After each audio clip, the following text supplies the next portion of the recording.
Olá, trilheiros! Hoje nós estamos aqui para estudar o informativo 689 do STJ, começando por um julgado de direito constitucional. Nesse caso, o STJ ele vai analisar aqueles requisitos constantes do artigo 100, parágrafo 2º da Constituição Federal, que estabelecem uma preferência no pagamento dos precatórios relativos às dívidas de natureza alimentar e cujos titulares sejam idosos ou portadores de doença grave.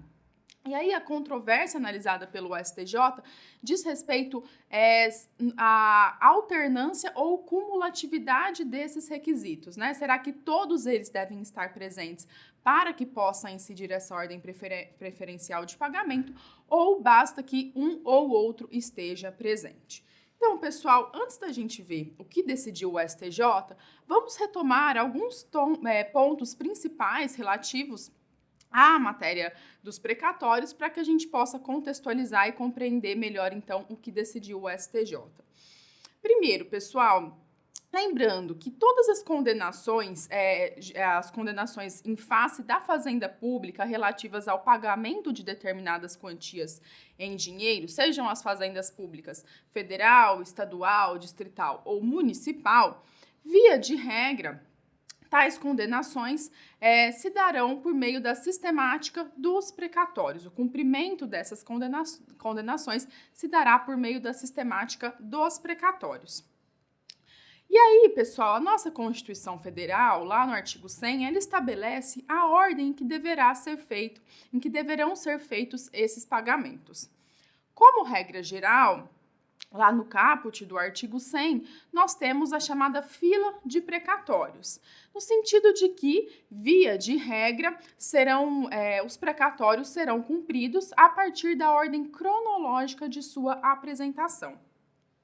No entanto, o parágrafo 1º traz a chamada fila preferencial, no sentido de que aqueles débitos de natureza alimentícia, incluídos aí salários, pensões, proventos, verbas de caráter indenizatório fixadas em sentença transitada em julgado, enfim, uma série de diversas categorias que se enquadram como débitos de natureza alimentar, eles deverão ser pagos primeiramente do que aquela regra geral relativa à ordem cronológica de apresentação. Já o parágrafo 2º traz a chamada fila com uma superpreferência. Nessa fila, né, nós temos os créditos alimentares de idosos e portadores de doenças graves ou pessoas com deficiência. Então, recapitulando, pessoal, primeiro serão pagos esses débitos relativos ao parágrafo 2º, constantes esses débitos relativos aos créditos alimentares de idosos e portadores de doenças graves ou pessoas com deficiência. E aqui fica a ressalva que a nossa Constituição ela prevê que, embora tais débitos serão pagos em primeiro lugar, esse pagamento ele será limitado até o triplo do valor relativo às obrigações de pequeno valor fixadas para cada uma das fazendas públicas. E aí, então, ultrapassado esse limite, né, o triplo do valor relativo às obrigações de pequeno valor, o restante seguirá a regra geral, ou seja, a ordem cronológica de apresentação. Então, feita essa ressalva, esses serão pagos em primeiro lugar, depois nós iremos para aqueles constantes do parágrafo 1º, ou seja, os débitos de natureza alimentícia em geral, e por fim, a regra geral no sentido da ordem cronológica de apresentação dos precatórios. Feita essa introdução, então, pessoal, voltemos à controvérsia que chegou para a análise do STJ. Será que, para obtenção da preferência no pagamento de precatório, esses requisitos constantes do artigo 100, parágrafo 2º da Constituição Federal, ou seja, dívida de natureza alimentar e titular idoso ou portador de doença grave, são cumulativos ou alternativos? E o STJ entendeu que esses requisitos eles são cumulativos. É necessário que haja conjugação desses pressupostos constantes do artigo 100, parágrafo 2º da Constituição Federal. Ou seja, dívida de natureza alimentar, requisito 1, mais requisito 2, e esse requisito 2 poderá ser ou titular idoso ou titular portador de doença grave, tá ok? E vamos entender, então, quais foram os fundamentos utilizados pelo STJ para que ele chegasse a essa conclusão. No primeiro ponto, o STJ afirmou que não é possível dar uma interpretação extensiva ao comando constitucional. A nossa Constituição traz expressamente todos esses requisitos e, portanto, não é possível dar uma interpretação ampliativa, extensiva, para entender que eles são alternativos e não cumulativos.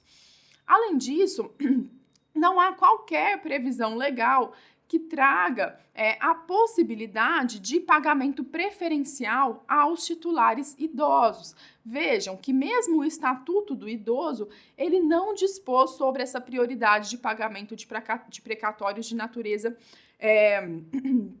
alimentar ou não, né, de que sejam titulares os idosos. Isso está expresso apenas na Constituição Federal e nós temos que dar uma interpretação de acordo com o que consta de fato no dispositivo, lá no artigo 100, parágrafo 2º da Constituição Federal, que foi o que entendeu o STJ nesse caso.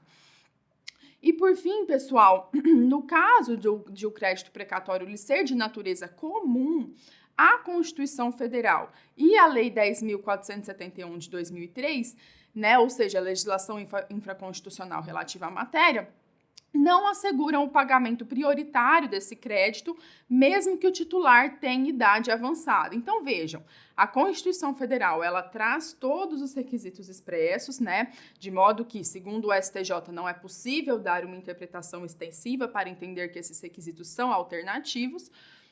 E ainda, o STJ trouxe aqui que a legislação infraconstitucional também não traz nenhuma autorização nesse sentido, para que a gente possa dar esse entendimento ampliativo. Então, em suma, o STJ entendeu que aqueles requisitos lá da fila super preferencial no pagamento dos precatórios, eles são cumulativos. Portanto, devem ser dívidas de natureza alimentar e os titulares devem ser ou idosos ou portadores de doença grave. Vejam que são 2 requisitos. Tá ok, pessoal? Então, com isso a gente conclui esse primeiro julgado no informativo 689 do STJ e nos vemos na sequência.